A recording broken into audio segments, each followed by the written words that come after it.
We all have different names for that nagging voice in our head that tells us we should have done more for a patient, we've mucked up, or we should have really helped out that colleague. But what can you do to quiet that voice, which means you can get on with your day? Who can you go to when you need some reassurance or just to have a moan? And if you're leading a team, how can you spot when other people's inner critics have jumped into the driving seat?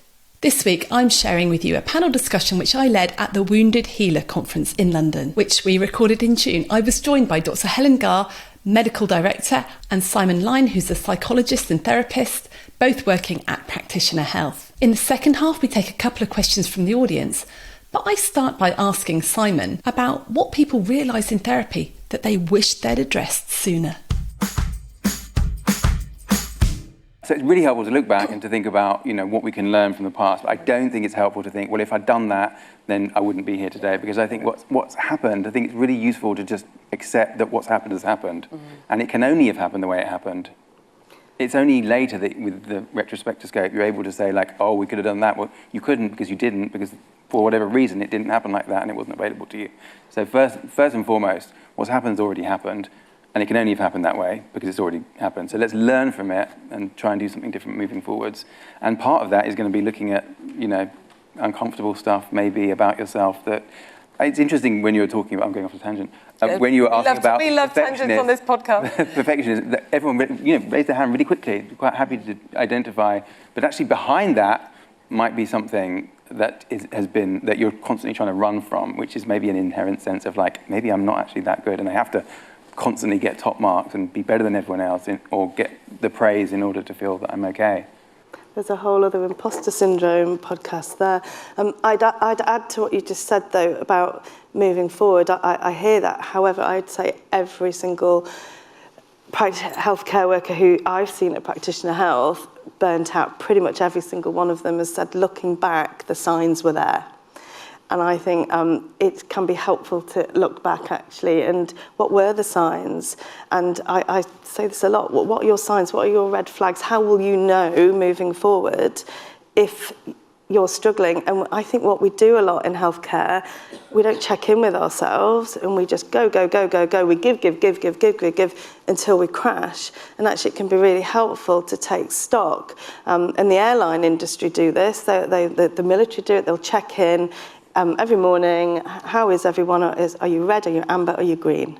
Is anyone not in the green? What's going on? And safety improves. So I think getting into the habit of checking in with ourselves can be really helpful, but also know what your signs are, but also know what your colleagues' signs are. So I know that when I was in general practice, it's really good to have a work wife at work. So I think that's one of the big protective factors, having a friend at work, somebody you moan at, or the session we had yesterday about your chimp buddy. So everyone needs a work wife. And my work wife in general practice was Rachel, and my work husband is Said in Practitioner Health. And I know when Rachel would close her door, she'd go quiet, she'd get in earlier every morning. I know they were her signs, and I'd check in with her. And getting to know your own signs as well. So mine are... Definitely, I start to moan when I'm feeling stressed out. In fact, somebody once put in my 360-degree appraisal, which if I was ever in a position of power, I'd get rid of those 360-degree anonymous feedbacks. But somebody put, moan less, achieve more. And I spent 3 years trying to find out who wrote that about me. And then eventually I gained a bit of self-awareness and insight and thought, actually, I do moan when I'm stressed, and I do moan when I'm sort of feeling burnt out. And I actually printed it off and put it in a little frame and carried it around with me. So now I know, actually, if I start to moan, that's one of my signs. And I catch myself, and I'll name it. Oh, I'm moaning now. Actually, this is a sign. I need to do something, and it might even, I just need to go and stick my head out the window. Did you find out who wrote it, by the way? I narrowed it down. Was it your work wife? But it's also such a doctor thing to say, isn't it? Moan less, achieve more. Oh, yeah, that was definitely... But it was true. When I feel overwhelmed and I'm stressed, I moan and I become negative. But now I'm able to see it. So I catch myself, I'm moaning. okay, I might just need to go and look at the clouds for 30 seconds, or just go and have a cup of tea or whatever. Or I might need to do something bigger, like make sure I've booked some annual leave. But I think recognising your own signs. My other one is... Sometimes it's okay to moan as well, though. Well, it is okay to moan, but I mean, just if it's give yourself 30 ineffective seconds. moan, Moan, and then... I think I was moaning a lot. Mega moaning. But my other one is inequalities. And that's a key sign of when people are burning out, so noticing inequalities. And I'd start to look at other people's lists and GP. Why have they got a break there? Why have they got a double appointment? Why aren't they seeing a patient?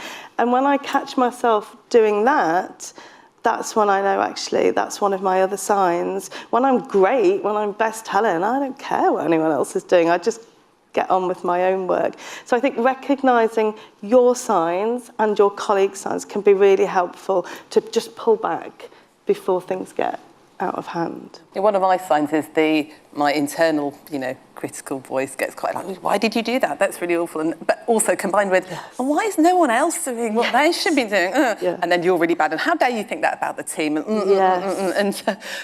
were talking the other day about this inner critic. And we talk a lot about how you try and get rid of it and beat it and stuff. But you came at it of a really nice angle, which I thought would be really nice to talk about. But you don't say, just switch a critic off, just get rid of it. You have a slightly different approach about that.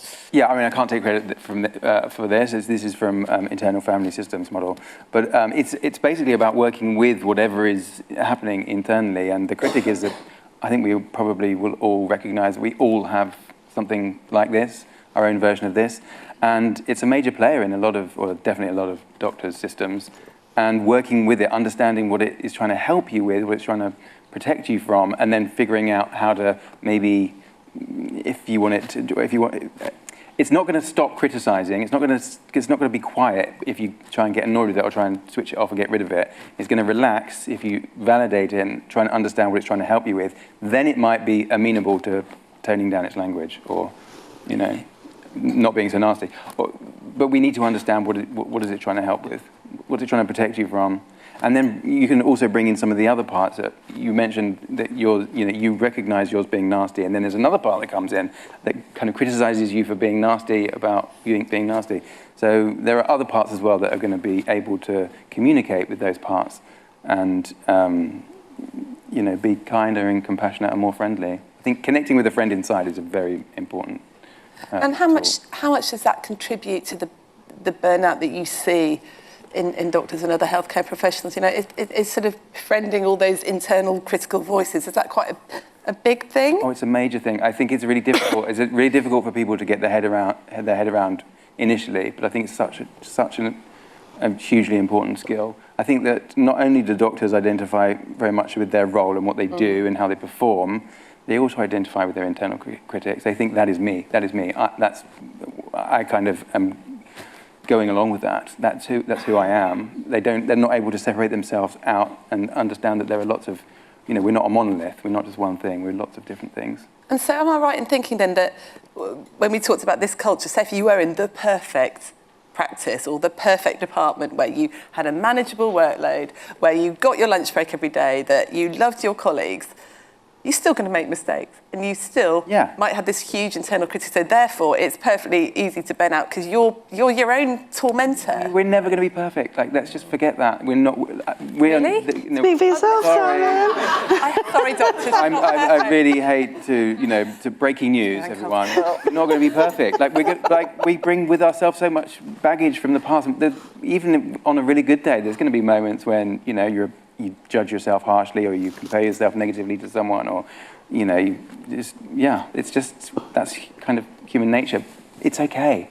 We can still work on changing what we want to change and improving tomorrow, but right here, right now, we're 100% okay. Now, obviously, therapy is really helpful for that, and you provide, Sometimes it can be. Mostly, if you engage with the right therapist. What about people who aren't currently in therapy, who, might be driving home listening to this after a really long day at the surgery, their inner critic's having a field day, they're really tired and knackered. What can we start to do without having the luxury of being on the therapist's couch, as it were? Do you use couches anymore? I definitely have a couch, Do but you? no one's lying on it. Okay. No, I'm not sitting behind it, unless it's a really boring session. I think, because it's such a, there's a lot to go into, but I think maybe the first step might be just being aware that you're having this experience, that actually your inner critic has come online, is saying like, oh, they're talking a load of nonsense, this doesn't apply to you, whatever.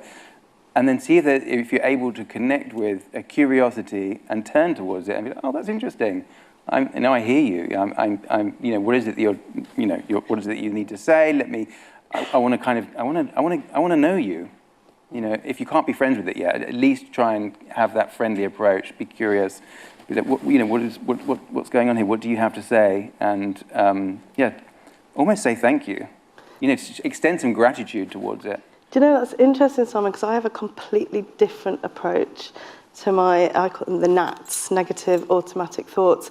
So I absolutely agree with you about recognising them. So it can be really helpful when it happens for me and for some people to just recognise, okay, I'm having a NAT, I'm having a negative automatic thought, like I'm not very good at this, or everybody's better than me. But actually, the approach I find really helpful, which I don't know what you think about this, Simon, and I've read some evidence about it, is you write down your negative automatic thought, and then you physically rip it up and put it in the bin. And actually, I think I told you about this. Well, you're turning it off. So I told you about Kirsty Woolley, who is our Scottish clinical lead. I was with her once, and I must have said something that was a little bit, I'm not very good at this. And she came up to me and she just tweaked my ear like this. I said, what are you doing? She says, I'm turning off that little voice inside your mind. And actually that physical act of just doing that. So sometimes I'll find myself, actually I'll just tweak my ear, and it does, when I've recognised I'm having a negative automatic thought, and it allows me just to turn it off, because they're not helpful to me. How long did it last for?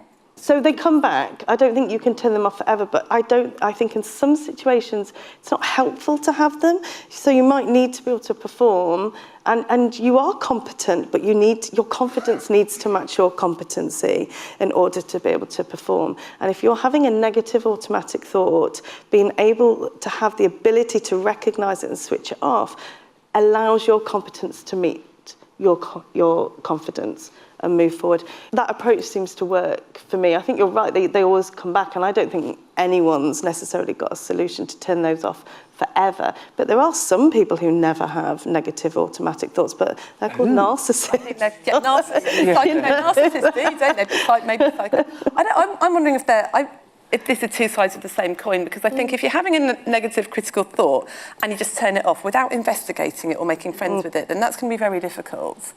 And I love the way you say, what are you giving me? What are you trying to protect me from here? Yeah, and you might not, it might not be, if you're in the middle of doing something, it might not be that moment that you're going to be able to stop and reflect. So you might just kind of put it aside for later. And there is definitely, benefit from, kind of just think, okay, thanks, I'm going to move on and carry on what I'm doing. But I think over time, you can definitely rewire, how your brain works and 100%. and intervene so that you train it over time to come up with stuff that might be more useful to you. I think trying to get rid of negative, I don't even call them negative or unhelpful thoughts, they're just thoughts that feel uncomfortable. Over time, I think that getting to understand, what it is and not being afraid of them, they're literally just thoughts. I don't have to respond, or I don't have to react using Sarah's words from yesterday. I don't have to react the same way to them. I can understand that actually it comes from a part of me that's trying to help me with something. And lots of doctors are going to have these thoughts because they think that the only way to really feel okay is to be the best of the best of the best. And therapists say that a lot, don't you? That your thoughts are just thoughts. They're just thoughts. Just notice them. They're not facts. They're not facts. They're just thoughts.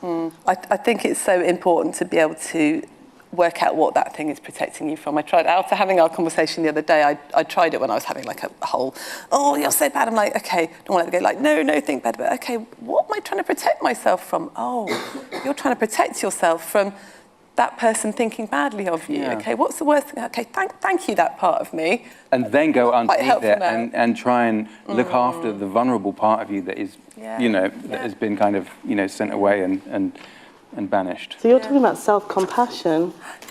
compassion for ourselves. I think that's a huge thing, isn't it? And it's certainly something I'd love to explore. We're running out of time, or we're nearly out of time now. Anyone got any comments or questions? Okay, let's... Hi, I'm Matt Dodd. I'm an orthopaedic surgeon, and I and the clinical lead department about 40 orthopaedic surgeons who all think they're Teflon and have all got moats, castles, Rottweilers and everything at their gates.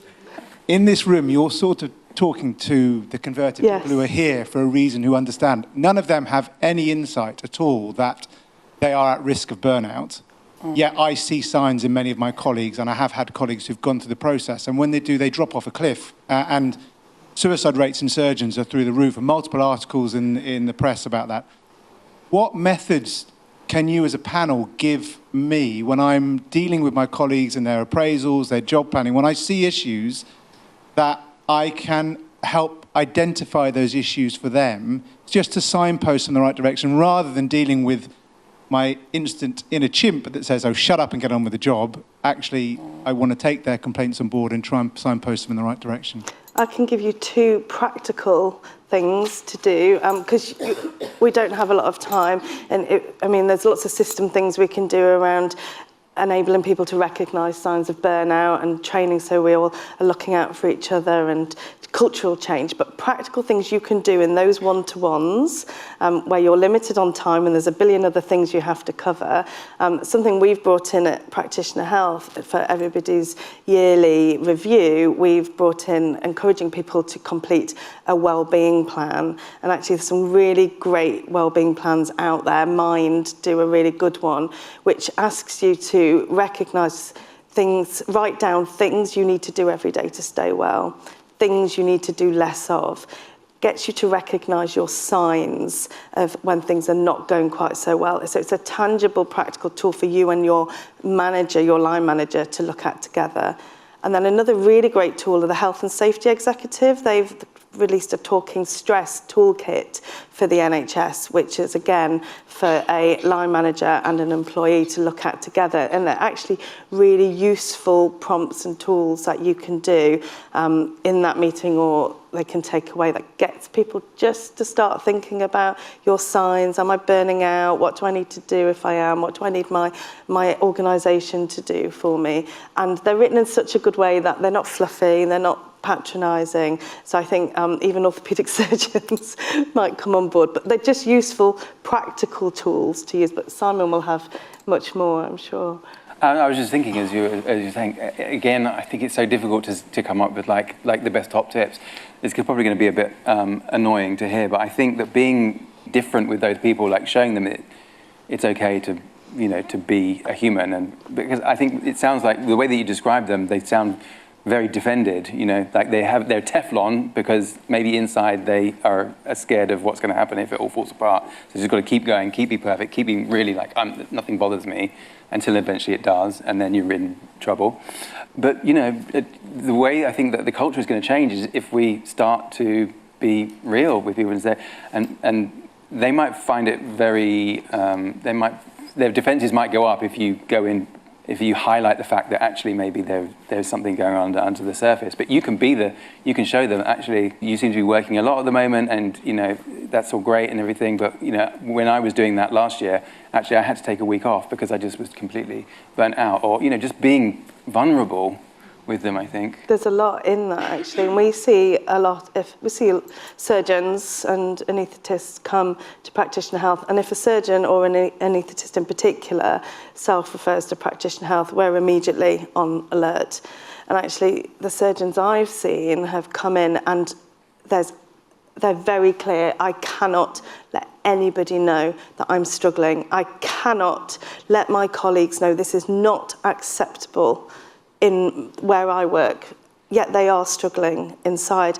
And I think there's a whole lot about what Simon says about if you are a leader in an organisation, and we're all leaders, no matter what our role, modelling vulnerability and saying, actually, we talk a lot about asking how you are. So Neil Greenberg, who's amazing doctor, he did a study on soldiers in Afghanistan, and he found that soldiers in Afghanistan who had a line manager who checked in on them and who they felt cared about them had 1/10 of the poor mental health problems of the soldiers who felt their line manager didn't care. So checking in with your team and having what Neil Greenberg calls psychologically savvy conversations, and the NHS runs React conversation training to give you the tools to have this, can be really great. But simple things like, how are you feeling?